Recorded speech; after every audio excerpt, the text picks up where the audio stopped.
Hello dear students, हम लोगों ने बेटा कल डिस्कस कर लिया था लॉ ऑफ मोशन। ठीक है, कल हम लोगों ने लास्ट पीरियड में जो है डिस्कस कर लिया था लॉ ऑफ मोशन। ठीक है, इसमें first law, second law, third law, सारी चीजें हमने बेसिक्स जो आपके होते हैं, ठीक है, लॉ ऑफ मोशन से रिलेटेड वो दिया था। आज हम लोग पढ़ेंगे बेटा मोशन ऑफ क्या, body on smooth horizontal surfaces.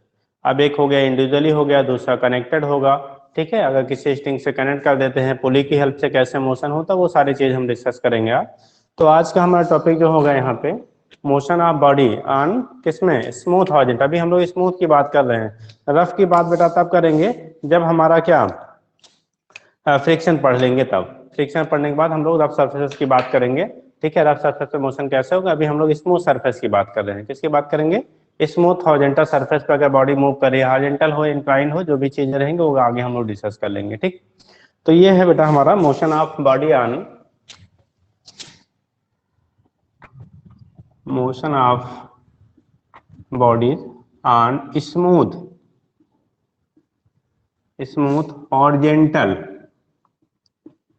horizontal surface। ठीक है, अलग अलग पॉइंट हम ले लेंगे कैसे होगा।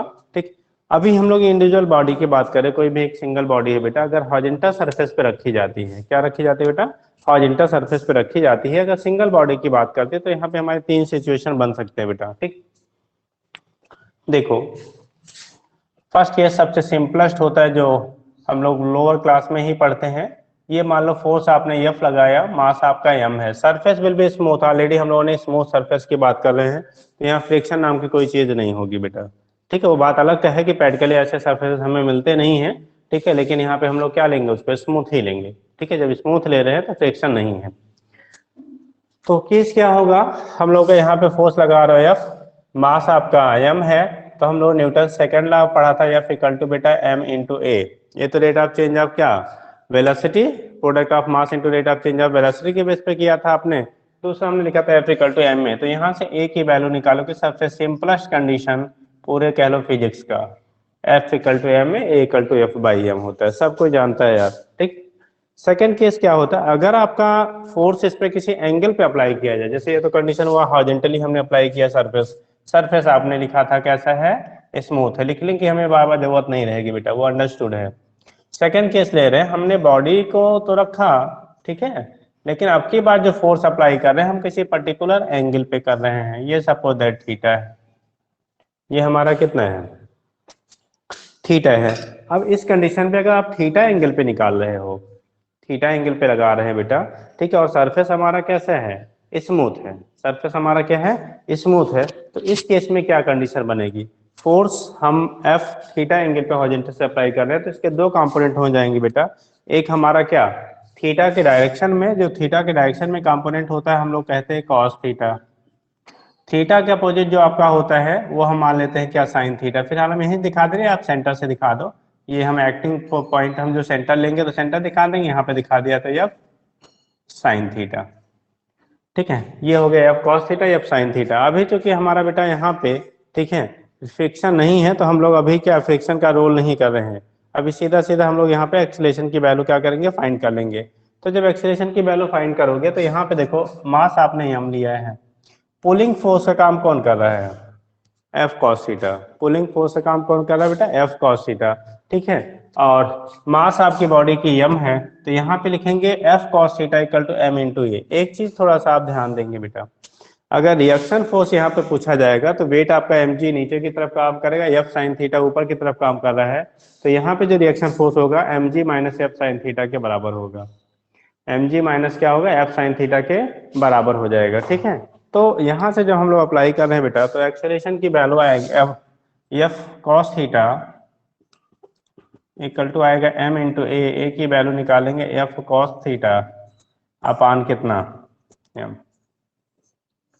अगर रिएक्शन फोर्स इस केस में काउंट किया जाएगा, रिएक्शन फोर्स की जब वैल्यू करेंगे तो देखो एम जी बेटा नीचे काम करेगा और एफ साइन थीटा हमारा ऊपर काम कर रहा है। अगर सेंटर से फोर्स मीन का मानेंगे तो ये जस्ट इसी पे लगाएंगे। ठीक, तो वहां पे आएगा बेटा M G minus F sine theta. अगर कहीं हमें जरूरत रिएक्शन फोर्स की पड़ेगी तो हम ये लगाएंगे यहाँ पे बेटा।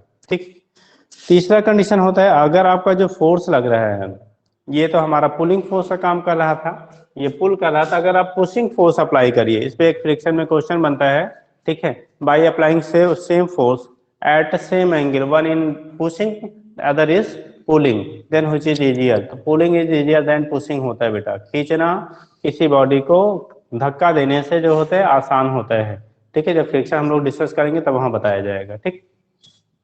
देखो थर्ड कंडीशन हम बनाएंगे बेटा, इसका तीसरा केस जो बनेगा अभी नीचे हमारा बन सकता है। तो देखो थर्ड कंडीशन क्या बनेगा अपना। थर्ड सिचुएशन है, बॉडी आपकी है, अभी हमने फोर्स ऐसे लगाया, यानी पुशिंग फोर्स लगा रहे हैं बेटा, ठीक है। क्या लगा रहे हैं इस केस में हम लोग, पुशिंग फोर्स लगा रहे हैं, ठीक है। तो जब पुशिंग फोर्स लगाएंगे एंगल हॉरिजॉन्टल से ही ले रहे हैं यहां से, ये एंगल थीटा है बेटा। तो इसका इधर का जो कंपोनेंट होगा, यानी एफ फोर्स अगर आए हो तो एफ का जो फॉरवर्ड डायरेक्शन में फोर्स आपका कंपोनेंट होगा, ये तो एफ कॉस थीटा होगा। लेकिन अब की बार इसका जो डाउनवर्ड कंपोनेंट होगा बेटा, वो एफ साइन थीटा कहाँ लगेगा, नीचे की तरफ। अब यहाँ पे हम दिखाएंगे तो उतनी क्लियरली, या तो चलो यही दिखा देते हैं। ये अगर मान लो सेंटर से हम बात करते हैं, तो जो एफ हमारा साइन थीटा होगा, तब आप यहाँ नहीं तब फिर आप लगाएंगे, तो ये कंडीशन आपकी जो आएगी, ठीक है, यहाँ इसी पॉइंट से हम ले लेते हैं बेटा, कॉस थीटा इधर की तरफ, और इसका जो हॉरिजॉन्टल कंपोनेंट होगा यानी वर्टिकल डाउनवर्ड, ये वैल्यू हमारी जो आएगी ये एफ साइन थीटा आएगी। तो एफ साइन थीटा यहाँ पे क्या हो जाएगा, डाउनवर्ड हो जाएगा। यहाँ पे एफ साइन थीटा क्या था, अपवर्ड डायरेक्शन में लग रहा था, ठीक है। तो ये केस आपका होता है, यहाँ से करेंगे एक्सीलरेशन की जो वैल्यू आप फाइंड करें, ए इक्वल टू आएगा, यहाँ पे पुलिंग फोर्स या कॉस थीटा है, मास बॉडी का आपने एम लिया है, तो ए की वैल्यू आएगी F cos theta by M. लेकिन अब इस केस में रिएक्शन फोर्स की वैल्यू बदल जाएगी बेटा। इस केस में रिएक्शन फोर्स जो होगा वो M G plus F sine theta के बराबर होगा। तो रिएक्शन फोर्स की वैल्यू यहाँ पे हमारी क्या हो गई, चेंज हो गई इस केस में। तो reaction force will be changes but, ठीक है, pulling force will be both cases same if angle will be same and applied force will be same, ठीक। तो ये केस आपका हो गया एक सिंगल बॉडी के लिए, हम लोग डिस्कस कर लेते हैं। क्या हो गया, सिंगल बॉडी के लिए अगर आप लोग डिस्कस करते हैं। अभी हम लोग हॉरिजॉन्टल सरफेस पे बात किया है, क्योंकि हेडिंग है मोशन ऑफ बॉडी, ठीक, ऑन स्मूथ हॉरिजॉन्टल सरफेस। हम लोगों ने जो बॉडी लिया है वो स्मूथ कहाँ पे रखा है, हॉरिजॉन्टल सरफेस पे रखा है बेटा। तो हॉरिजॉन्टल वाली कंडीशन हम लोग डिस्कस करेंगे। किसकी कंडीशन डिस्कस करेंगे, हॉरिजॉन्टल वाली कंडीशन डिस्कस करते हैं। एक दूसरा केस हमारा बनता है, अगर दो बॉडी एक दूसरे के कांटेक्ट में हो, ठीक। एक तो अभी हम लोग बात करेंगे किसमें, स्ट्रिंग से, मासलेस स्ट्रिंग से कनेक्टेड हो तब की कंडीशन क्या होगी, और दूसरा होता है बेटा एक दूसरे के ब्लॉक एक दूसरे के कांटेक्ट में रखे गए हों तब क्या होगा, ठीक। तो देख लेते हैं, उसके बाद आगे डिस्कस करेंगे बेटा। तो कहा क्या जा रहा है, जो बॉडी है, ठीक है, बॉडी जो आपका है यहाँ पे तो स्पेस है अपने पास, ठीक, मोशन, ठीक है, आप कैसे contact body block in contact, motion आप ब्लॉक इन कॉन्टैक्ट, अगर आपका कॉन्टैक्ट में रखी गई है तब क्या होगा। इसको हम फर्स्ट पॉइंट कर लेते हैं ए। बी कैटेगरी हम लोग लेते हैं motion of blocks in contact. अगर कांटेक्ट में बॉडीज रखी गई हैं तो ये कंडीशन क्या बनेगा, ठीक, ये कंडीशन क्या होगा, लेकिन वो भी कैसे, हॉरिजॉन्टल स्मूथ सरफेस पे ही है बेटा, हॉरिजॉन्टल स्मूथ सरफेस पे ही ली जा रही हैं, ठीक है, लेकिन कांटेक्ट में रखी गई हैं। तो जरा देखो सिचुएशन समथिंग दिस,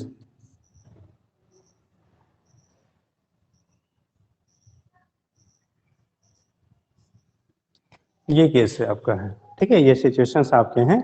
एक का मास हमने ले लिया m1 है, दूसरे वाले का मास बेटा m2 है।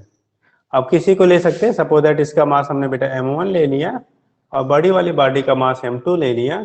फोर्स जो अप्लाई कर रहे हैं F, ठीक है, फोर्स जो हम अप्लाई कर रहे हैं बेटा इधर से कर रहे हैं, देखो इस डायरेक्शन में फोर्स आपने अप्लाई किया। सरफेस स्मूथ है, एक चीज आप अंडरस्टूड रखेंगे, सरफेस हमारा कैसे स्मूथ हो, जब भी बेटा सरफेस स्मूथ होता है और सरफेस स्मूथ एंड हॉरिजॉन्टल है, तो थोड़ा भी फोर्स अगर आप अप्लाई करेंगे, थोड़ा भी फोर्स अगर आप अप्लाई करते हैं तो हमेशा बॉडी में मोशन स्टार्ट हो जाएगा। ऐसे केस में ऑलवेज बॉडी में क्या होगा, आपका मोशन स्टार्ट हो जाता है। आप जरा सा भी फोर्स अगर अप्लाई करते हैं तो भी बेटा, ठीक। तो अब इस केस में एक्सीलरेशन तो हमारा निकल जाएगा इजी में, लेकिन इसमें हम लोग एक बात करते हैं बेटा, अभी पढ़ेंगे फ्री बॉडी डायग्राम हम कहेंगे, ठीक है। इस पे अगर इंडिविजुअल हम लोग बात कर लें, इंडिविजुअल बात कर लें, तो कंडीशन क्या होगा, किसी बॉडी पे नेट फोर्स की वैल्यू क्या होगी, क्योंकि अभी इक्वेशन हम लोग जब ड्रा करेंगे कनेक्टेड मोशन में तो भी हमारे यही से हम समझ लेते हैं, वहां भी काम में आ जाएगा। ठीक, फ्री बॉडी डायग्राम का मतलब होता है बेटा किसी बॉडी पे लगने वाला नेट फोर्स की वैल्यू को आप क्या करिए, रिप्रेजेंट कर दीजिए। ठीक है, रिजल्टेंट फोर्स किधर वो मूव करेगा उसी को हम लोग कह देते हैं फ्री बॉडी डायग्राम बेटा। ठीक, ध्यान देना, ये m1 मास का है, ये m2 मास का, फोर्स आपने F लगाया। क्योंकि दोनों बॉडी कांटेक्ट में जब चलेंगे तो दोनों साथ साथ चलेंगे, साथ साथ चलने का मतलब दोनों का जो एक्सीलरेशन यहाँ डेवलप होगा ना, दोनों पे जो भी एक्सीलरेशन आपका यहाँ पे डेवलप होगा वो सेम होगा। सपोज दैट दोनों ए एक्सीलरेशन से जा रहे हैं, कितने एक्सीलरेशन से जा रहे हैं बेटा, ए एक्सीलरेशन से जा रहे हैं। अब जब ये बॉडी चलना स्टार्ट करेगा ना तो इसको ये पुश करेगा, और जब ये पुश करेगा तो ये इसको क्या करेगा, अपोज करना चाहेगा। तो यहाँ पे आपने पढ़ा था action and reaction forces, action and reaction forces, third law. ठीक है, are always equal and opposite, हम लोगों ने पढ़ा था action and reaction forces are always equal and opposite. तो देखो कंडीशन क्या होता है अगर इसका हम फ्री बॉडी डायग्राम बनाते हैं बेटा, तो FBD उसी बोल लेते हैं, FBD फ्री बॉडी डायग्राम। ठीक, FBD जब बनाओगे ना तो देखो कंडीशन क्या आएगा, ये बॉडी हमारा था, मास आपका m1 है, इधर से जो फोर्स अप्लाई कर रहे हैं ये कैपिटल F है। मान लो रिएक्शन फोर्स इस पे ये इसको पुश करेगा तो ये इसका अपोज करना चाहेगा, इधर से रिएक्शन फोर्स की वैल्यू हम लोग F डैश ले लो, कितना ले लिया, F डैश ले लिया। तो इस वाले के लिए अगर हम लोग ये क्वेश्चन अप्लाई करेंगे बेटा, मास आपका कितना है, m1 है, एक्सीलरेशन हम लोगों ने ए लिया है, तो इसके लिए क्वेश्चन बनेगा F pulling force opposing force F dash, ठीक है, इक्वल टू m1 इंटू ए। इसके लिए हम लोग एक क्वेश्चन बना लिया पहली बॉडी ए के लिए। मान लो इसको फर्स्ट बॉडी मान लेते हैं, ये बॉडी मान लो हमारा ए है बेटा और ये बॉडी हमारा बी है, तो ए बॉडी के लिए हमने लगा लिया, ये हमारी बॉडी ए के लिए बना लिया। ठीक, दूसरी बॉडी बी के लिए जब फ्री बॉडी डायग्राम आप बनाओगे, ठीक है, फ्री बॉडी डायग्राम बनाएंगे। अब एक चीज ध्यान रखना, क्योंकि हम लोग बेटा स्मूथ सरफेस पे हैं और हॉरिजॉन्टल है, तो इसका जो वेट और रिएक्शन फोर्स होगा वो हमेशा बैलेंस्ड रहेगा, हमेशा वो कैसा रहेगा, बैलेंस रहेगा। तो उसको हम लोग अभी डिस्क्राइब नहीं कर रहे हैं, ठीक है। लेकिन जब फ्रिक्शन के केस में हम लोग फ्री बॉडी डायग्राम बनाएंगे तो उसको भी वहां इंडिकेट करेंगे, ठीक, क्योंकि वहां पे फ्रिक्शन में रिएक्शन फोर्स का रोल है, बट यहाँ पे अभी रिएक्शन फोर्स का रोल नहीं है हॉरिजॉन्टल सरफेस पे जब तक बॉडी आपकी मूव कर रही है। तो जब यहाँ पे रोल नहीं है तो उसको हम लोग डिस्क्राइब यहाँ नहीं कर रहे हैं, ठीक है, क्योंकि दोनों हमेशा इक्वल एंड अपोजिट होते हैं, कैंसिल हो जाते हैं। इसके लिए जब बॉडी बना रहे हैं हम लोग बेटा फ्री बॉडी डायग्राम, सेकेंड वाली बॉडी के लिए, सेकेंड बॉडी बी है, देखो यहाँ जो अपोज करा यही इसके लिए क्या काम करेगा, पुलिंग फोर्स यानी एफ डैश का काम करेगा। ये इस पे एफ डैश, तो ये इस पे एफ डैश लगा रहा था हमने, ये अप्लाई कर लिया, ये एफ डैश इस वाले को पुल करेगा और इसका मास आपने लिया है कितना, m2 है, मास कितना है, m2 है। तो यहाँ पे जो होगा सेकेंड वाली बॉडी के लिए जब क्वेश्चन लगाएंगे तो एफ डैश की जो वैल्यू मिलेगी हमें बेटा ये आएगा m2 इंटू ए। ये क्वेश्चन सेकेंड हो गया, ये क्वेश्चन क्या मिल गया, सेकेंड हो गया बेटा। हम लोग कर क्या रहे हैं, फर्स्ट इक्वेशन है और दूसरा हमारा सेकेंड इक्वेशन है, एक फर्स्ट है दूसरा हमारा सेकेंड है। फर्स्ट और सेकेंड इक्वेशन को ऐड कर दीजिए, adding question first and second, adding equation first and second. First और सेकेंड को ऐड करोगे तो जरा देखना, f minus F dash equal to m1 into A, equation first था, और दूसरा f dash equal to m2 into A, equation second है बेटा। ये देखो प्लस माइनस कैंसिल हो गया, एक प्लस में था दूसरा माइनस में था, तो वैल्यू आ गई f इक्वल टू m1, ए दोनों हम कॉमन ले रहे हैं बेटा, प्लस m2 इंटू ए। तो a की वैल्यू यहाँ से फाइंड करेंगे तो f अपान आ गया m1 प्लस m2। तो एक्सीलरेशन क्या होगा, अगर दो बॉडी एक दूसरे के टच में हैं तो उन पे एक्सीलरेशन की वैल्यू क्या होगी, ये वैल्यू हम यहाँ से कैलकुलेट कर लेते हैं। इक्वेशन ये बन जाएंगे बेटा, ये बेसिक वाला सबसे था, ठीक है। ऐसे ही अब दो बॉडी के बजाय अगर आप तीन बॉडी ले लीजिए, चार बॉडी ले लीजिए, सबके लिए वही कंडीशन होगी। अब दो चीजें हो जाएंगी, थोड़ा सा देखना ध्यान, हमने फोर्स इधर से लगाया है, रिलेशन ये बनाया, अगर इधर से फोर्स लगाओगे तो इस बॉडी के लिए लिखेंगे F minus F dash equal to m2 into ये हो जाएगा, ठीक है। तो किधर से फोर्स अप्लाई कर रहे हैं इस चीज को भी हमें ध्यान रखना होगा, ठीक है। लेकिन अगर दोनों बॉडी कनेक्टेड है बेटा, मतलब दोनों बॉडी एक दूसरे कॉन्टैक्ट में है, तो उस कंडीशन में जब एक बॉडी मूव करेगी साथ साथ में दूसरी बॉडी भी मूव करेगी, क्योंकि सरफेस हमारा कैसा है, स्मूथ है। तो जब स्मूथ सरफेस की बात करते हैं हमेशा दोनों बॉडी साथ साथ मूव करती है, क्लियर है इतना। सेकेंड थिंग देखते हैं बेटा, अगर हम लोग तीन बॉडी का ले लेते हैं एग्जाम्पल, फर्स्ट सेकेंड थर्ड इसको बना लेते हैं हम लोग। इसके लिए हमारा पहला कंडीशन है, फर्स्ट कर लेते हैं इसको। सेकंड लेते हैं बेटा हम, तीन बॉडी का एक दूसरे के कांटेक्ट में अगर रखते हैं, थ्री बॉडीज अगर हैं एक दूसरे कांटेक्ट में हैं, तब क्या होगा? 2 या 3 तक ही आपको पूछे जाते हैं बेटा, ठीक है। तो उस कंडीशन में क्या होगा, थर्ड बॉडी अगर 3 बॉटम हम लेते हैं तो कंडीशन क्या बनेगी? मान लो ये फर्स्ट बॉडी थी बेटा, हम लोगों ने यहीं से सेकेंड बॉडी बना लिया, एक सेकेंड बॉडी आपकी हो गई, और तीसरी हमारी जो है वो थर्ड बॉडी हो गई।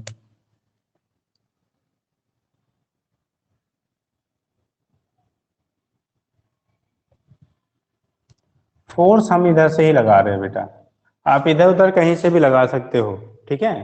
फोर्स हम लोगों ने इधर से लगाया, मास इसका ले लिया m1 m2 m3, बॉडी ले लिया बेटा ए बी और C, surface will be smooth, surface will be smooth, ठीक। अब देखो अलग हम डायग्राम नहीं बनाएंगे, अब आपको इतना दिमाग पे अपना रखना होगा। कैसे? जब ये एक्शन करेगा, पहली वाली बॉडी पे हमने फोर्स लगाया, तो पहली और दूसरी बॉडी के बीच में एक्शन रिएक्शन होगा। तो हमने ये सपोज किया कि ये वाला जब इस पे फोर्स लगाया तो इसके द्वारा एक्शन एफ डैश, तो इसका रिएक्शन भी क्या होगा, एफ डैश। इन दोनों के बीच में हमारा एफ डैश हुआ, और इन दोनों के बीच में जो एक्शन रिएक्शन हो रहा है इसको हम लोग एफ डैश ले लिया। यहाँ पे एक्शन रिएक्शन की वैल्यू जो लिया बेटा एफ डैश ले लिया, इनके बीच में भी एक्शन रिएक्शन होगा, इन पे लगने वाला action reaction force F double dash ले लिया। अब देखो आप अगर डायरेक्ट समझ सको तो बहुत अच्छा, नहीं तो फिर अलग से बनाना पड़ेगा तो लंबा होगा यार, बना ले अलग से। चलिए देखते हैं भाई आप ही लोग, यहाँ पे पहले बॉडी पे अगर हम लोग बेटा फ्री बॉडी डायग्राम बनाते हैं फर्स्ट बॉडी के लिए, तो इधर से अप्लाइड फोर्स हमारा है F, इधर से अपोजिंग फोर्स डेवलप हुआ इस पे F डैश, मास हमारा लिया है m1, और एक्सेलेरेशन सारी बॉडी का जो भी होगा बेटा साथ साथ मूव करेंगे, तो एक्सेलेरेशन की वैल्यू सभी में सेम सेम रहेगा। तो इस वाले के लिए अगर हम लोगों ने इक्वेशन रिलेशन बनाया तो मिलेगा बेटा F dash minus F minus pulling force F है minus opposing force F dash equal to m1 into A, this is question first. ध्यान देंगे अब, ये क्वेश्चन हमारा क्या हो गया, फर्स्ट हो गया, ये लगने वाला फर्स्ट बॉडी पे आपका फोर्स की वैल्यू हो। दूसरा कंडीशन आप ले रहे हैं इस वाली बॉडी की, जब बात करेंगे इस वाले बॉडी के सेकंड बॉडी के लिए हम लोग बात करेंगे, तो यहाँ पे क्वेश्चन क्या बनेगा, कोई बताएगा? इसमें क्वेश्चन क्या बनेगा, कोई लोग बता दो, सेकंड बॉडी के लिए क्वेश्चन क्या बनाओगे आप? चलिए हम ही बताते हैं यार, ध्यान देना थोड़ा सा। सेकंड बॉडी के लिए जब बनाएंगे बेटा, ये इस बॉडी पे इसका जो एफ डैश होगा ये पुलिंग फोर्स का काम करेगा, और ये एफ डबल डैश जो होगा ये अपोजिंग फोर्स का काम करेगा। तो सेकंड बॉडी के लिए हम यही डायग्राम बना लेते हैं, ये ए वाली बॉडी हमारी थी, थोड़ा बी वाला इससे बड़ा है, इधर से इस पे लगेगा एफ डैश, और अपोजिंग फोर्स इस पे जो लगेगा वो एफ डबल डैश रहेगा। तो सेकेंड बॉडी बी के लिए अगर आपका इसका मास m2 है, इसके लिए अगर हम बात करते हैं तो यहाँ पे कंडीशन क्या बनेगा, ये बॉडी बी है, ये बॉडी ए था, ये बॉडी हमारा बी हुआ। तो बी के लिए जब करेंगे तो बी के लिए हमारा इक्वेशन देखो क्या बन रहा है, एफ डैश इसको आगे की तरफ पुश कर रहा है, ठीक है, और एफ डबल डैश पुश कर रहा है, और नेट आपका मास है m2, एक्सीलरेशन है a, इक्वेशन बना लो सेकेंड, ठीक, ये समझ गए। थर्ड बॉडी के लिए जब हम लोग बात करेंगे, किसके लिए, थर्ड बॉडी के लिए बेटा, तो थर्ड बॉडी देखो और थोड़ी बड़ी होगी, ये है m3, मास कितना है m3, इस पे जो पुलिंग फोर्स का काम करेगा, ये जो इनके बीच रिएक्शन आपको एफ डबल डैश हो रहा था ये पुलिंग फोर्स का, बट चूंकि फ्रिक्शन नहीं है इस पे कोई बेटा अपोजिंग फोर्स नहीं है, और अपोजिंग फोर्स नहीं होगा तो खाली पुलिंग फोर्स, मास हमारा m3 है और ये बॉडी हमारी c है, तो आएगा equal to m3 into A, question number third. ध्यान देना बेटा, जब भी बॉडी कांटेक्ट में होती है ना एक दूसरे के, तो हमेशा उन पे जो एक्सीलरेशन उनका होगा वो हमेशा सेम सेम सभी का रहेगा, ठीक है, कांटेक्ट में है ना, तो उस केस में हमेशा एक्सीलरेशन की वैल्यू क्या रहेगी, सेम रहेगी। काटो जरा, एफ डैश कैंसिल, ये कैंसिल, ठीक, तो यहाँ पे तीनों की क्वेश्चन एक्टिवेट करेंगे तो एफ की वैल्यू आएगी, देखो सभी में ए कॉमन है, सारे में हमारा ए की वैल्यू कॉमन है, तो आएगा m1 plus m2 plus m3 into क्या ए की वैल्यू फाइंड करना हो आपको f अपान m1 plus m2 plus m3। हो गया। एक्सेलेरेशन की जब वैल्यू हमें फाइंड करनी होती है तो f अपान m1 plus m2 plus f3 हो जाएगा। और इनमें से अगर f की वैल्यू और मास की वैल्यू दी है, कोई f1 f डैश और f डबल डैश निकालना है तो इन क्वेश्चन में वैल्यू रख देना, आपको f और f डबल डैश की वैल्यू आपको मिल जाती है। मान लो अगर आपको क्या निकालना है, f डैश की वैल्यू फाइंड करनी बेटा, तो पहले क्वेश्चन में रख देना, f डबल डैश की वैल्यू फाइंड करना है दूसरे क्वेश्चन में आप रख देना, जहां से भी आप रखेंगे वहां से वैल्यू हमें क्या होगा मिल जाता है। ठीक, अगर आपको पूछा जाए बेटा कि यहाँ पे हमारा f डैश की वैल्यू क्या होगी, f डैश की वैल्यू क्या होगी, तो f डैश निकालने के लिए आप ये क्वेश्चन फर्स्ट में रख दो, तो f माइनस ये इधर जाएगा प्लस हो जाएगा, तो इसको बना ली क्वेश्चन नंबर 4। और फ्रॉम क्वेश्चन फर्स्ट हम एक बता देते हैं, from question first f dash की जो वैल्यू हमें मिलेगी बेटा, f डैश इक्वल टू आएगा f minus m1 into A. ये हो गया बेटा f माइनस m1 की वैल्यू m1 ले लिया, a की वैल्यू हमारी आई है बेटा f अपान m1 plus m2 plus m3। ये आपको दिख रहा होगा यहाँ तक बेटा, m1 plus m2 plus m3। अब यहाँ से ये f डैश की वैल्यू हमें मिल रही है, f डैश अगर कैलकुलेट करना चाहेंगे आप तो f डैश की वैल्यू एलसीएम ले लो बेटा, तो m1f, अब एक हम समझा दे रहे फिर स्टार्ट में अभी आपको कॉन्सेप्ट बता देंगे, m1 into F, m2 into F plus m3 into F, तो ये आएगा, अब हमें लिखना पड़ेगा वहां स्पेस। चलिए थोड़ा सा पीछे करते हैं बेटा,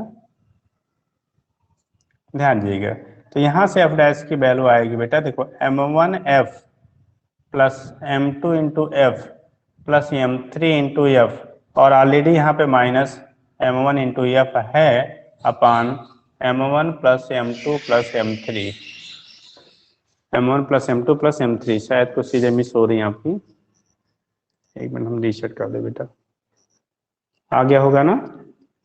चलिए m1 प्लस m2 प्लस क्या हो गया आपका m3 हो गया, तो यहाँ से कंडीशन जो बनेगा बेटा, देखो m1f ये दोनों कैंसिल हो जाएगा, इन दोनों में f कॉमन है तो f डैश की वैल्यू लिखेंगे हम लोग, ठीक है, m2 plus m3 into F अपान नीचे होगा बेटा m1 plus m2 plus m3।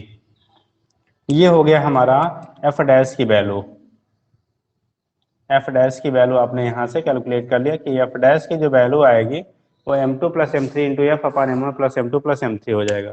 Similarly अब यहाँ पे हमारे पास स्पेस नहीं है, हम शॉर्ट में लिखेंगे, सिमिलरली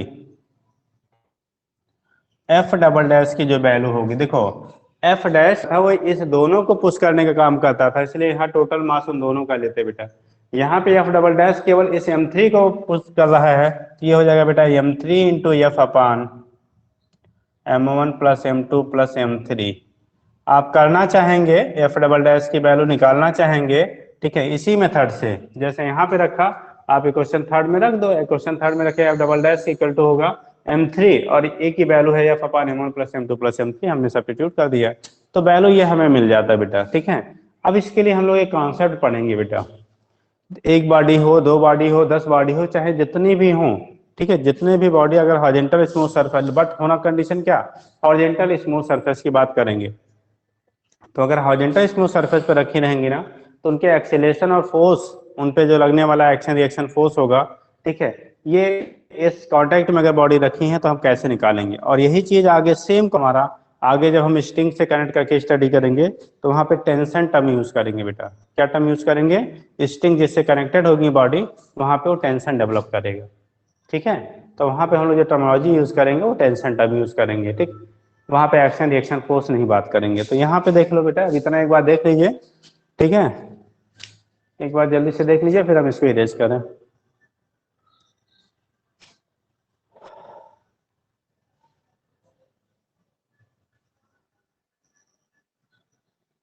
हो गया बाबू, चलिए देखिए बेटा, नेक्स्ट हम लोग करते हैं ना, अब आपकी चाहे दो बॉडी तो बेटा 10 बॉडी हो चाहे जितनी भी बॉडी हैं एनी, ठीक, आपको अगर फाइंड करना है एक्सेलेरेशन और टेंशन की वैल्यू हॉरिजॉन्टल सरफेस पे अगर बॉडी रखी, बस हमें बॉडीज जो होनी चाहिए horizontal surface, horizontal smooth surface पे रखी हूँ, ठीक है। तो जो भी आपका रहेगा एक हम कॉन्सेप्ट बता देते हैं, उसी के बेस पे सारे निकल जाते हैं, उसी के बेस पे सारे चैप्टर सारे क्वेश्चंस आपको क्या होंगे, डिस्क्राइब हो जाते हैं। तो यहाँ पे हम लोग क्या कहते हैं, देखो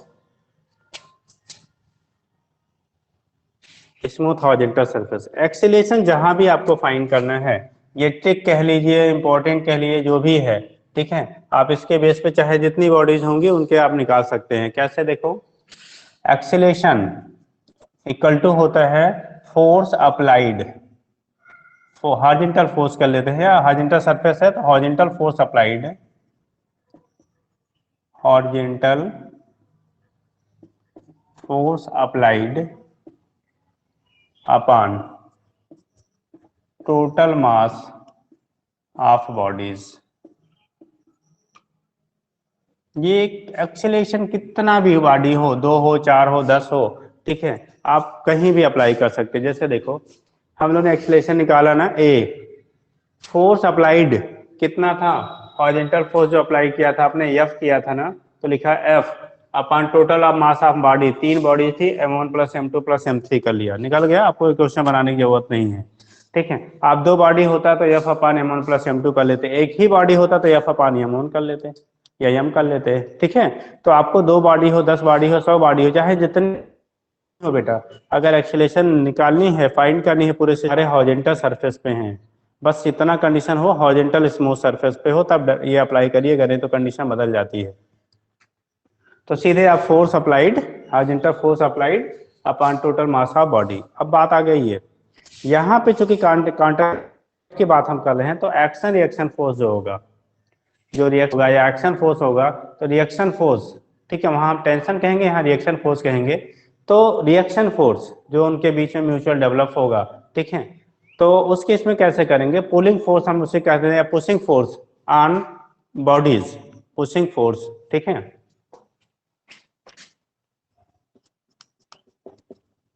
पुशिंग फोर्स ऑन, ठीक है, any body, on any bodies, किसी बॉडी पे आपका अगर पुशिंग फोर्स की वैल्यू निकालनी है कितनी होगी, ठीक है, तो कैसे निकालेंगे, पुशिंग है बेटा, PUSSING, pushing force on any body, ठीक है। तो यहाँ पे F, इसको स्मॉल f से दिखा दे रहे हैं, तो mass of pushing bodies, mass of total mass of pushing bodies, total mass of pushing bodies into applied force, applied force upon total mass of bodies, total mass of bodies, जितनी body है उनका। अब ध्यान देना जरा, देखो बेटा हम लोगों को निकालना था एफ डैश और एफ डबल डैश। अगर आपको यहाँ पे एग्जाम्पल, इसको हम चेक करें कि सही है या नहीं, जैसे इस एग्जाम्पल के लिए, इस एग्जाम्पल के लिए अगर हम इसको चेक कर लें, तो यहाँ से देखो ए की वैल्यू डायरेक्ट हम निकाल सकते हैं, हॉरिजॉन्टल फोर्स एफ लगाया था, टोटल मास आपका m1 plus m2 plus m3 है, देखो आंसर मिल गया बिना हमें एक क्वेश्चन बनाए हुए। अगर उस एग्जाम्पल को कंसीडर करिए तो हमें बिना एक क्वेश्चन बनाए हुए डायरेक्ट देखो आंसर मिल गया। हमें निकालना था एफ डैश की वैल्यू क्या होगी, ध्यान देना, एफ डैश की वैल्यू आपको निकालना था, हमने found total mass of pushing body, ये एफ डैश जो होगा, जैसे एफ इन तीनों बॉडी को पुश कर रहा था ना, लेकिन ये एफ डैश इस बॉडी और इस बॉडी को पुश करेगा बेटा, एफ डैश जो है रिस्पॉन्सिबल है इस बॉडी और इस बॉडी को पुश करने के लिए। तो जो पुशिंग बॉडी का मास हो गया बेटा, वो आ गया m2 प्लस कितना, m3 into applied force F upon total mass of bodies, तो m1 plus m2 plus m3, देखो चेक हो गया ना, मतलब डायरेक्ट आप निकालिए आंसर और कोई गलत होने के चांसेस नहीं होते हैं, 100% राइट होता है बेटा, ठीक। तीसरा है एफ डबल डैश निकालना है। अब देखो ये एफ डबल डैश, देखो यहाँ एफ डबल डैश जो है पुश कर रहा था खाली खाली हमारी इस थर्ड बॉडी को, ये फर्स्ट और सेकंड को नहीं पुश कर रहा है, तो इसके लिए एफ डबल डैश की वैल्यू आ गई m3, mass of pushing body m3 into applied force F upon total mass of body m1 plus m2 plus M3। तो डायरेक्ट आप बेटा हॉरिजॉन्टल सरफेस पे अगर रखा गया है, 2 बॉडी हो, 4 बॉडी हो, 10 बॉडी हो, चाहे जितनी मर्जी उतनी बॉडी हो, इनके बेस पे हम लोग क्या कर लेते हैं, वैल्यू डिटरमाइन कर लेते हैं, हमारा रिलेशन क्या बनेगा। ठीक है, तो अगर इतनी बातें समझ में आ गई हो तो ये फार्मूला इंपॉर्टेंट है बेटा। ठीक है, ध्यान रखिएगा, आपको फिर इतने क्वेश्चन बनाने की जरूरत नहीं होगी। ये तो हमने 3 बॉडी की ही बात की, 4 5 6 चाहे जितनी भी रहेंगी, इसी कॉन्सेप्ट का आप यूज करके उसको क्या कर सकते हैं, ठीक है, डायरेक्ट आंसर ऑब्टेन कर सकते हैं। तो ये केस आपके होते हैं, कैसे होंगे क्या होंगे, उसके बेस पे बेटा हमारा रिप्रेजेंटेशन हो जाता है। तो एक सेकेंड आप देख लीजिए, कोई प्रॉब्लम हो तो बताइए, नहीं तो फिर आगे बताएं हम, जल्दी करिए लेकिन।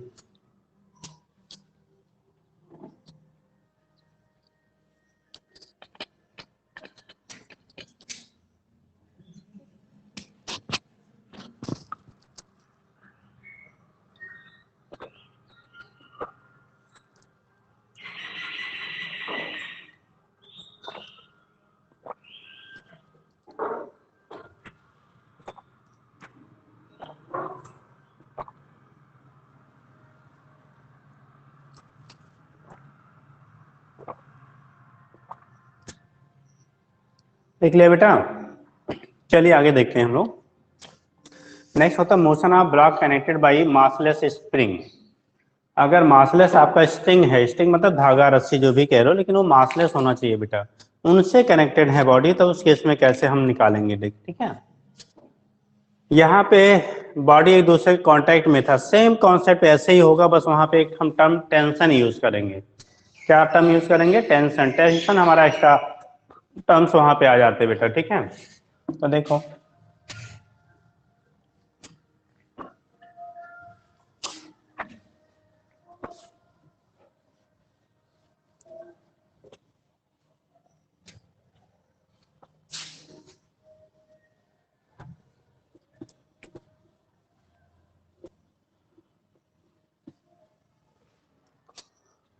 ईडी होगा बेटा motion of blocks connected by massless string पर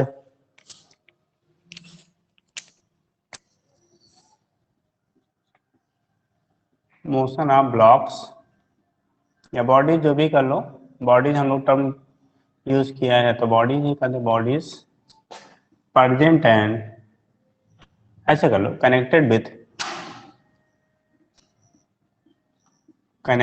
with massless string, massless string present on rough smooth horizontal surface, smooth horizontal surface, present on smooth horizontal surface. तो ये कंडीशन हमारा है बेटा। ठीक है, किसी बॉडी, ऐसे बॉडी के मोशन की हम लोग स्टडी कर रहे हैं जो मासलेस स्ट्रिंग से, धागे से जुड़ा है और किसी स्मूथ हॉरिजॉन्टल सरफेस पे प्रेजेंट है। स्मूथ हॉरिजॉन्टल सरफेसेस पे कैसे हैं वो, प्रेजेंट है, तो उनकी हमें स्टडी करनी है बेटा। ठीक, जैसे यहाँ पे हम लोगों ने बात किया बेटा, कनेक्टेड हैं तो अकेले तो कनेक्ट होगा नहीं, कम से कम 2 होने चाहिए। भाई अगर कनेक्टेड 2 बॉडी है तो एटलीस्ट कितनी बॉडी होनी चाहिए, 2, सिंगल का तो कनेक्शन होगा नहीं ना। तो उस कंडीशन में हमारे पास एटलीस्ट यहाँ पे 2 बॉडीज होनी चाहिए। तो कैसे होगा जरा देखते हैं। देखिए पहला केस,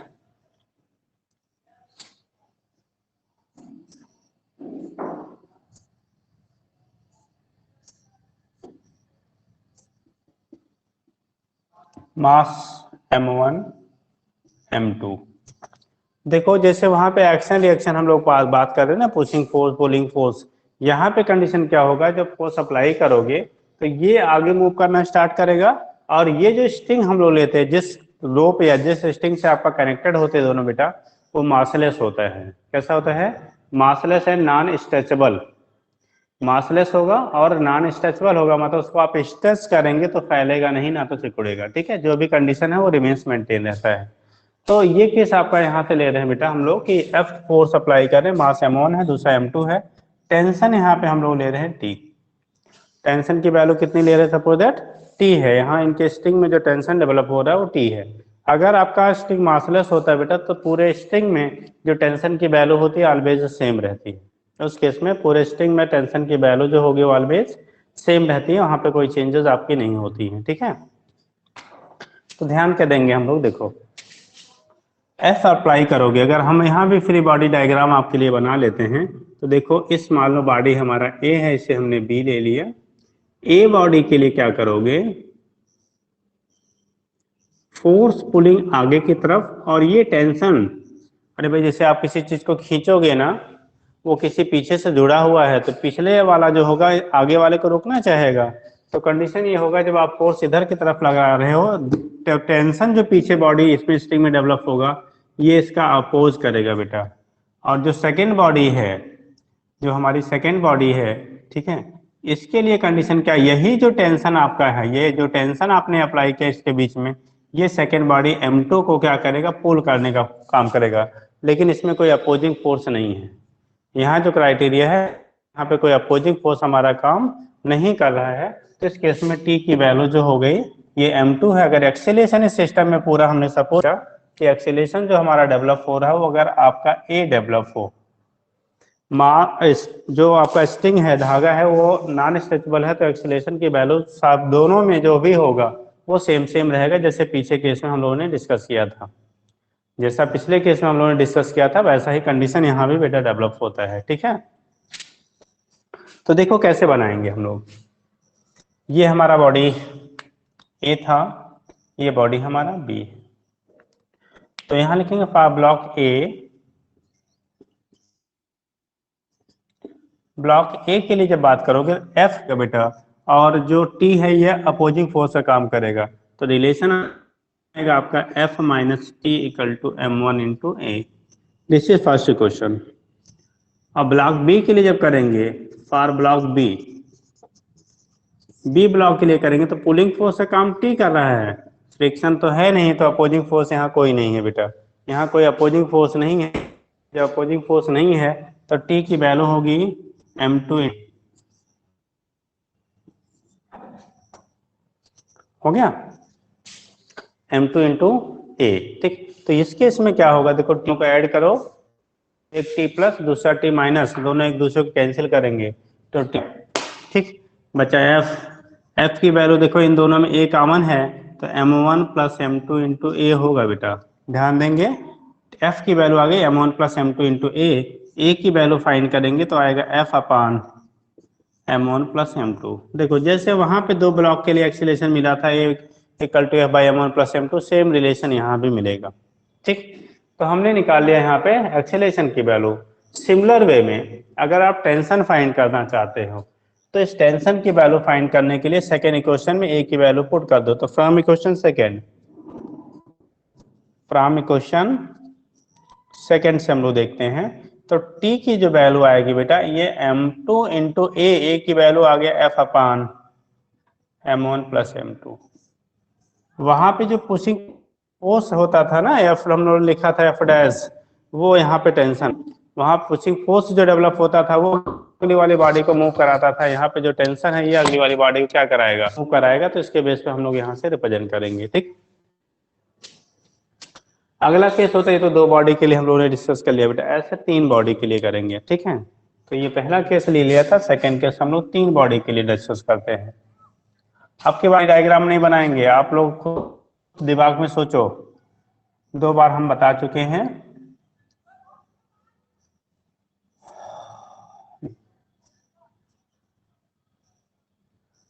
फोर्स जो अप्लाई कर रहे हैं हम लोग बेटा वो एफ है,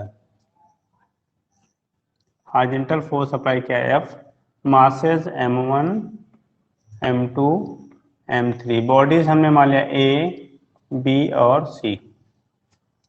देखो हम पुलिंग फोर्स जो अप्लाई कर रहे हैं बेटा वो किस पे कर रहे हैं, ए वाले बॉडी पे कर रहे हैं।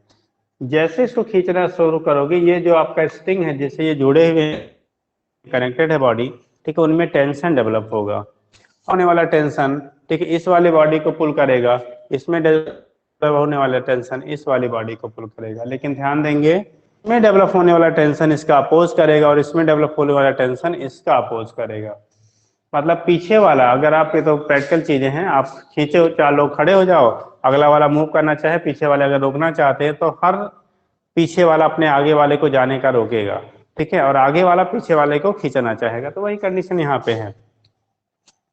एक क्वेश्चन हम लिखते हैं डायरेक्ट, थोड़ा ध्यान देंगे बेटा। इस पे अगर मान लो टेंशन की वैल्यू T1 है, चूंकि अब 2 हो गया तो हमें T1 T2 लेना पड़ रहा है, या TT डैश ले लो, जो भी कंडीशन आप बनाते हो बेटा, ठीक है। तो आगे की तरफ फोर्स F, पीछे की तरफ T1, ठीक। तो रिलेशन हमारा इस बॉडी के लिए क्वेश्चन अगर हम लोग ड्रा करते हैं, इक्वेशन क्या बनेगा, देखो आगे की तरफ F, पीछे की तरफ T1, बॉडी का मास M1, एक्सीलरेशन एज्यूम किया कितना है सभी में ए, क्योंकि एक्सीलरेशन जब तक कनेक्टेड है सभी में सेम सेम रहेगा। क्लियर हुआ बेटा। सेकंड थिंग देखो, इस वाले बॉडी के लिए यही डायग्राम से देख लो, आगे खींच रहा है T1, पीछे रोकने का काम करेगा कौन, T2। जैसे यहाँ पे T1 इसको रोकता है, यहाँ पे T2 इसको रोकेगा, तो आएगा आगे पुलिंग फोर्स T1, पीछे opposing force T2 equal to M2 into A. Question इसको फर्स्ट कर लो, इसे सेकंड कर लो बेटा। इसके लिए बना लो, पुलिंग फोर्स का काम कर रहा है T2, लेकिन यहाँ अपोजिंग नहीं है बेटा, क्योंकि फ्रिक्शन नहीं है। जब फ्रिक्शन रहेगा तो वही चीज हमारी अपोजिंग फोर्स हो जाएगी, ठीक है। तो T2 इक्वल टू सीधा बनेगा M3 into A. Question number third हम ऐड कर लेते हैं फर्स्ट सेकंड और थर्ड इक्वेशन को। देखो फर्स्ट सेकंड थर्ड को ऐड करोगे तो T1 कैंसिल, T2 कैंसिल, क्योंकि T1 minus T2 plus, T1 एक जगह माइनस दूसरी जगह प्लस, ऐसे T2 एक जगह माइनस दूसरी जगह प्लस, तो ये बेटा हमारा कैंसिल हो रहा है। तो बच क्या रहा है, केवल F लेफ्ट साइड में। राइट साइड में A सब में कॉमन है, तो एक पॉइंट हम हटाएंगे यहाँ पे, M1 प्लस M2 M3, और A की वैल्यू आप फाइंड करना चाहते हो तो टोटल मास से आप डिवाइड कर देना। टोटल बेटा मास जितना मिल रहा है उसे हम क्या करेंगे, डिवाइड कर लेंगे, तो ये वैल्यू हमारी आ जाएगी। इतना समझ गया ना कॉन्सेप्ट, कैसे क्वेश्चन हम ड्रा करते हैं। अभी यहाँ भी आपका वही ट्रिक बता देंगे जो पीछे हम लोगों ने किया था, ठीक है। नेक्स्ट, अब हमें टेंशन निकालना है बाबू T1 और T2 की वैल्यू। तो अगर T1 T2 निकालना है तो T1 निकालना फर्स्ट इक्वेशन में रख दो, T2 निकालना है आप थर्ड में रख दिए। T1 निकालना है तो फर्स्ट में, T2 निकालना है तो आप थर्ड में रख दीजिए, ठीक है। तो केस क्या होगा, कंडीशन हमारी क्या होगी, कंडीशंस आपकी क्या होंगी, उसके बेस पे आप रिप्रेजेंट करेंगे। तो देखेंगे हम लोग क्या, ठीक है। T1 की वैल्यू T2 की वैल्यू कैलकुलेट करना है, तो हम करते हैं फ्रॉम इक्वेशन फर्स्ट। इसको इक्वेशन हम लोगों ने बना लिया फोर्थ बेटा। फ्रॉम इक्वेशन फर्स्ट, देखो फर्स्ट से जब हम लोग कंसीडर कर रहे हैं, किससे कर रहे हैं, फर्स्ट इक्वेशन को अगर हम लोग कंसीडर करते हैं बेटा, तो फर्स्ट इक्वेशन से देखो क्या होगा, ये है, ये इक्वेशन हमारा फर्स्ट है। तो F माइनस T1 की वैल्यू M1 इंटू ए है, T1 चाहिए हमें, तो F माइनस M1 इंटू ए करेंगे। F माइनस M1 की वैल्यू M1 है, A की वैल्यू आई है बेटा F अपान M1 plus M2 plus M3। पिछला सेम इक्वेशन मिलेगा बेटा T1, यहाँ भी अगर आप एलसीएम लोगे ना तो आएगा M1F plus M2F plus M3F minus M1F, M1F बेटा कैंसिल हो जाता है, ठीक है। तो उस केस में कहिए तो हम डायरेक्ट यहाँ पे पुट कर दें, देखो यहाँ से एलसीएम लेना, M1F M2F M3F minus M1F, ये प्लस में है और ये माइनस में कैंसिल होगा, बचेगा M2F प्लस M3F। तो वहां पे M2 प्लस M3 यानी F कॉमन कर लेना, तो आ जाएगा M2 plus M3 into F by M1 plus M2 plus M3। आपको अगर जरूरत आप समझेंगे तो इसको पूरा इक्वेट कर लेना, हमने 2 लाइन थोड़ा माइनस कर लिया, ठीक है। तो ये केस आपका हो गया यहाँ पे क्वेश्चन नंबर फिफ्थ, हमने T1 निकाल लिया। सिमिलरली अगर T2 आप निकालोगे, किसकी वैल्यू बेटा, T2 निकालेंगे, तो फ्रॉम इक्वेशन थर्ड में सीधा रख दो T2 equal to M3 into A की वैल्यू F है, पुट कर दिया आपने M1 plus M2 plus M3। Same देखो बेटा, जो हम लोगों ने थर्ड थ्री बॉडी के लिए जो कॉन्टेक्ट में था, जो रिलेशन बनाया था, वही रिलेशन आपका एक्सीलरेशन और टेंशन के लिए यहाँ भी मिल रहा है। वहां पे हम लोग पुशिंग फोर्स की बात कर रहे थे, पुशिंग फोर्स के टर्म में पढ़ रहे थे, यहाँ पे हम लोग टेंशन के टर्म में पढ़ेंगे।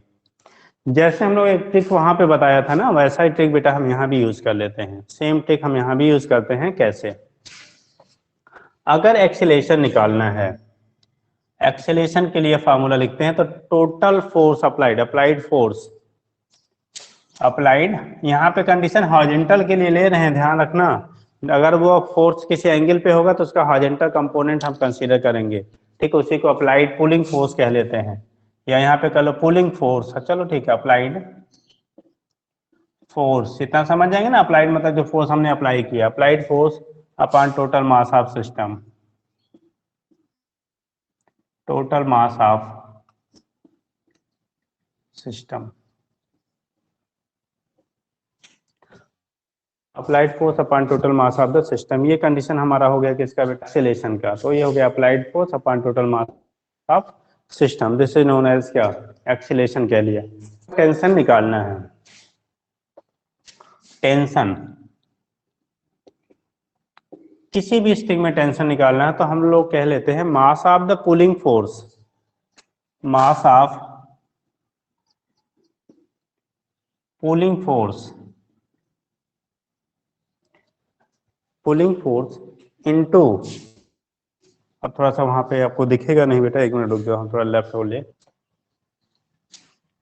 यहाँ टेंशन लिखिएगा, टेंशन की वैल्यू होगी mass of pulling force, pulling mass of pulling body है, pulling bodies into applied force, applied force upon total mass of bodies. ये हो गया हमारा यहाँ पे बेटा। आप चेक कर लो किसी भी एग्जाम्पल को, हम लोग फार्मूला जो है अपना हमेशा अप्लीकेबल है कि नहीं है, ठीक है। तो कैसे होगा चेक करते हैं बेटा। पहले केस में लिखा हमने, तो एक्सीलरेशन चाहिए, एक्सीलरेशन के लिए अप्लाइड फोर्स एफ, देखो F total mass of the body यानी सिस्टम हमारा हो गया क्या, m1 प्लस m2, सीधा मिल गया F upon m1 plus m2। ये क्वेश्चन वगैरह लगाने की जरूरत नहीं है। आपको चाहिए था टेंशन, तो मास ऑफ पुलिंग बॉडी, बेटा ये जो टेंशन है ना, ये इसको नहीं खींच रहा है, किसको खींच रहा है, इस वाले बॉडी को पुल कर रहा है खाली। मतलब जो भी टेंशन हम फाइंड करें वो अपने से पीछे वाली बॉडीज को पुल करती हैं, आगे वाले को नहीं। तो ये टेंशन इसको पुल कर रहा है, तो देखो किसको, और इसका मास कितना है m2, तो ये हो गया m2 into applied force F upon total mass of the body m1 plus m2। ठीक, इस वाले सिस्टम के लिए आप अप्लाई कर लो तो कैसे लगेगा, देखो हम लोगों को एक्सीलरेशन फाइंड करना है, तो अप्लाइड फोर्स देखो F, अप्लाइड फोर्स कितना है F, तो लिखा बेटा F upon total mass of the system यानी total mass of the bodies, तो m1 plus m2 plus m3 valid है। हमें निकालना था टेंशन, यहाँ पे दो दो टेंशन है बेटा, तो दो बार हम यूज करेंगे यार। मान लो T1 निकालना, ये T1 बेटा केवल इसको नहीं खींचता है, इसको प्लस इसको दोनों खींचता है। जैसे F ना लगाया होता तो ना तो T1 क्या डेवलप होता, ना तो T2, मतलब जनरेट करने का जो काम कर रहा है वो F है, यानी F ना होता तो ये दोनों नहीं होते, ऐसे T1 नहीं होता तो T2 भी नहीं होता। ठीक है, तो ये कंडीशन आपका होता है, यहाँ से दिखा लेते बेटा। तो इस ये T1 जैसे F इन तीनों बॉडी को खींच रहा है, वैसे ही बेटा ये T1 जो है B और C को क्या कर रहा है, पुल करने का काम कर रहा है, और जो T2 है वो C को पुल करने का काम कर रहा है। क्लियर है। तो यहां से दिखाओगे जब T1 निकालेंगे तो आएगा मास of the pulling body m2 plus m3 into applied force F। देखो मास of pulling body into applied force, तो देखो m2 कहीं लिखा होगा m2 plus m3 into F upon total mass of the bodies m1 plus m2 plus m3, हो गया ना। T1 निकल गया हमारा। T2 निकालना है, तो T2 तो देखो ये T2 वाला किसको पुल कर रहा है, केवल M3 वाले को। T2 जो पुल कर रहा है बेटा वो हमारा M3 वाले को केवल पुल कर रहा है। तो जब ये केवल M3 को पुल करेगा तो इस कंडीशन में हमारा क्या हो गया, इसके लिए जब निकालोगे टेंशन तो T2 equal to M3 mass of pulling body हो गया हमारा M3 इंटू अप्लाइड फोर्स हो गया F upon total mass of body m1 plus m2 plus m3। बेटा 2 बॉडी हो, 10 बॉडी हो, 1000 बॉडी हो, चाहे जैसी भी हो, अगर इस सिचुएशन में रखी गई हैं, यानी हॉरिजॉन्टल स्मूथ सरफेस पे रखा गया है और उसे आप पुल कर रहे हो, खींच रहे हो, ठीक है, तो उस कंडीशन में अगर वो कनेक्टेड है एक दूसरे से तो एक्सीलरेशन की वैल्यू एस से निकालेंगे और टेंशन की वैल्यू इससे निकालेंगे। मतलब 2 लाइन में आपको आंसर, चाहे जितनी बॉडीज हो। और अगर आपका 3 बॉडी के लिए इसको हमने तो इक्वेट नहीं किया, अगर इसको करते तो एक लाइन दिखा, यहाँ पे हम इक्वेट करते तो अगर एक्सीलरेशन को हम कॉमन नहीं करते तो एक लाइन फिर बढ़ता है m1 a m2 a plus m3 a, फिर कॉमन करते तब निकलता है, एक लाइन हमने यहाँ पे डिक्रीज किया। यहाँ पे क्या करते हैं, एक बार एलसीएम लेते सारे का, एलसीएम लेते उसके बाद एफ क्या m1f और m1f को कैंसिल करते, फिर अगले स्टेप में कॉमन लेते हैं, 9 हमने यहाँ पे रिड्यूस किया, ठीक, 3 हमने यहाँ पे रिड्यूस किया। तो सोचो अगर 3 बॉडी के लिए इतना आपका स्पेस लेता, तो अगर ऐसे ऐसे आपको 4-6 बॉडी दे दी जाए तो पूरा आपका पेज भर जाएगा, ठीक है। और वो भी वहां पे क्वेश्चन बना के करने पर कहीं प्लस माइनस का गड़बड़ हो गया तो आंसर भी रॉन्ग आएगा, ठीक है। लेकिन आप अगर इसको थोड़ा सा फॉलो करना जान जाते हैं तो विद इन कुछ सम सेकेंड, ठीक है, यानी कि कितना भी बड़ा क्वेश्चन हो आपको 10 सेकंड 15 सेकंड के अंदर आप आंसर क्या कर लेंगे, एग्जैक्टली फुल एक्यूरेसी के साथ ऑब्टेन कर सकते हैं, ठीक है।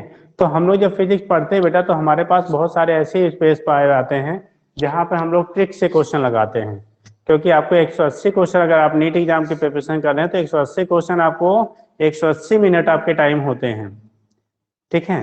तो उस कंडीशन में 3 घंटे में फिर आपको आधा घंटा आंसर शीट को फिल करने में लगता है। याद रखिएगा अगर फर्स्ट टाइम आप एग्जाम देने जा रहे हैं तो बेटा 3 आवर्स में आपको क्या 30 मिनट, जो 30 मिनट आपके होते हैं वो मिनिमम ये बता रहे हैं आपको 30 मिनट।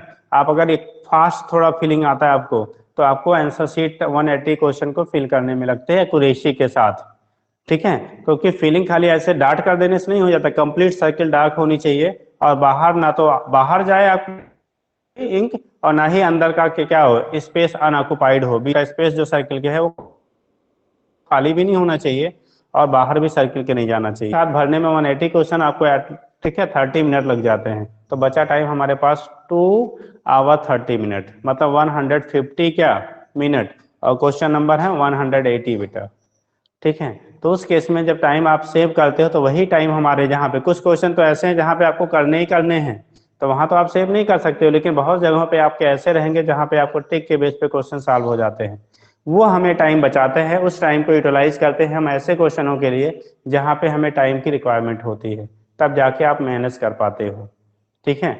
अदरवाइज सारी चीजों को एग्जाम में आपको सॉल्व कर करके हम करेंगे तो उस 3 घंटे में पॉसिबल नहीं होता है, ठीक है। उस 3 घंटे में आपका पॉसिबल नहीं होता है, तो इसलिए हम लोग क्या करते हैं जहाँ पे हमें शार्ट टाइम बचाने शार्ट कर सकते हैं, टाइम को बचा सकते हैं, वहां पे इस तरह से टाइम को हम मैनेज कर लेते हैं। कोई दिक्कत तो नहीं? चलिए बेटा, तो ये केस आपका हो गया न्यूटन लॉ ऑफ मोशन में क्या होता है कैसे होता है, ये तो हम लोगों ने आज डिस्कस कर लिया कि motion of body on horizontal smooth surfaces, वो चाहे कांटेक्ट में हो चाहे बेटा कनेक्टेड है, तो ये 2 चीजें हमारी हो गई हैं। अब इस पे आपको सीधा सीधा ऐसे ही सीधा डाटा रख दो, क्वेश्चन मिल जाएगा, न्यूमेरिकल बन गया। आपने अगर डाटा रख दिया वहां से आपको दिया गया हो, फोर्स दिया गया हो तो न्यूमेरिकल बन जाएगा, और फिर आपका क्या कॉन्सेप्चुअल करना है तो आपको ऐसे ही पूछा जाएगा, ठीक है। तो जो भी रहेगा इस केस में हम ऐसे बेटा कर लेते हैं। अभी हमें पढ़ना बेटा connected motion with the help of pulley. Pulley की हेल्प से कैसे हम लोग मोशन की बात करेंगे। पुली की हेल्प से आपकी क्या बॉडी को अगर हैंग कर देते हैं तब क्या होगा, एक बॉडी हॉरिजॉन्टल सरफेस पे दूसरा हैंगिंग में है तो क्या होगा, एंगुलर कंडीशन में है तो क्या होगा, ठीक है। फिर इंक्लाइंड सरफेस पे मोशन की बात करेंगे कैसे होता, तो ये सारी चीजें हम लोग बेटा कल डिस्कस करेंगे। लेकिन आप क्या करेंगे, इतना एटलीस्ट मेंटेन कर लीजिएगा, जो आपको इतना बता दिया गया है इसको मेंटेन कर लिए। एक न्यूमेरिकल हम छोटा सा कर लेते हैं इसी के बेस पे। मान लिया देखो,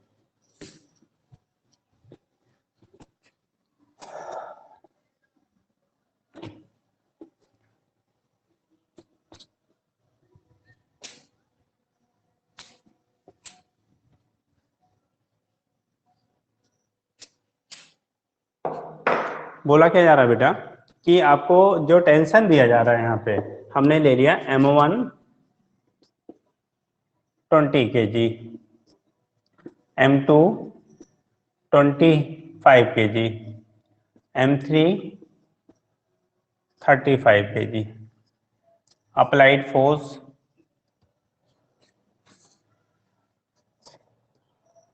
240 न्यूटन। जो फोर्स की वैल्यू है आपको दिया गया बेटा 240 न्यूटन। बोला क्या जा रहा है, आपको फाइंड करना है, फाइंड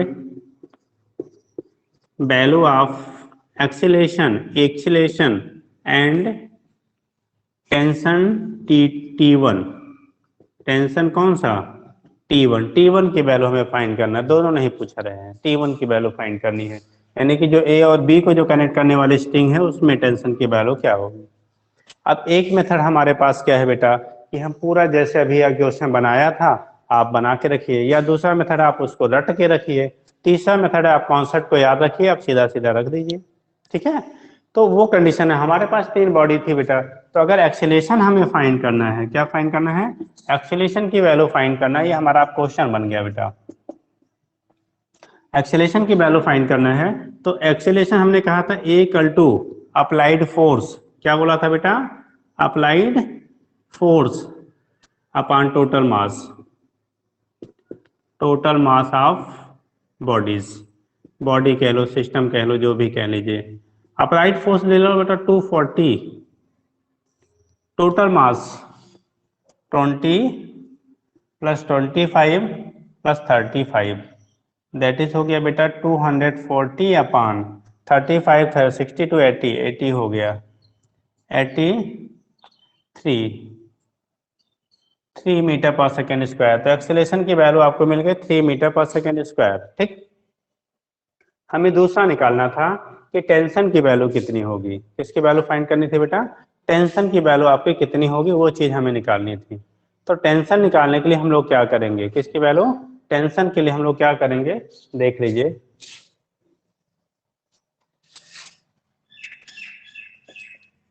टेंशन, तो टेंशन T1 की वैल्यू फाइंड करनी है। T1 के लिए हम लोग कहे थे मास ऑफ द पुलिंग बॉडी, तो M2 प्लस M3 है ना, तो मास ऑफ पुलिंग बॉडी हो जाएगा बेटा M2 plus M3 into F upon total mass of body M1 plus M2 plus M3। M2 की वैल्यू कितनी है आपकी, देखो निकाला हमने 25, M3 35 into applied force 240 upon क्या, मास टोटल, या तो सीधा यहाँ पे M2 प्लस M3 इंटू ए कर दो बेटा, तो भी आंसर डायरेक्ट आपको मिल जाएगा। ठीक है, लेकिन हम चूंकि इसी के टर्म में कर रहे हैं तो इसी टर्म में कर लेते हैं बेटा, 20 प्लस 25 प्लस 35, और सीधे यही ये देगा, ये एफ बाई एम है टोटल, तो वो एक्सेलेरेशन ही होगा। तो यहाँ पे हो गया ऊपर 60 इंटू 240 अपॉन 80, 83 जा और 63 जा 180। ठीक है, तो 180 न्यूटन हो गया, यानी टेंशन T1 की वैल्यू हमारी आ गई बेटा 180 न्यूटन। तो इस तरह से आंसर्स को हम लोग सॉल्व कर लेते हैं, कोई भी रहेगा हम लोग यहाँ से इस तरह से क्वेश्चन को सॉल्व कर लेते हैं, वैल्यू हमें मिल जाती है बेटा। तो इतना हो गया। कल हम लोग कनेक्टेड मोशन करेंगे with the help of pulley and motion on inclined surface and their applications जो भी रहेंगे। ठीक है, वो सारी चीज डिस्कस करेंगे, तो थोड़ा सा आप ध्यान रखेंगे, इतना पढ़ लीजिएगा, इस पर क्वेश्चन कर लीजिएगा, इंपॉर्टेंट पार्ट है। ठीक है, इंपॉर्टेंट कॉन्सेप्चुअल और कह लो क्या, फिजिक्स का एक अच्छा पोर्शन माना जाता है। ठीक, चलिए फिर बाकी कल करते हैं बेटा, इतना आप मेंटेन कर लीजिएगा। ठीक है, ओके।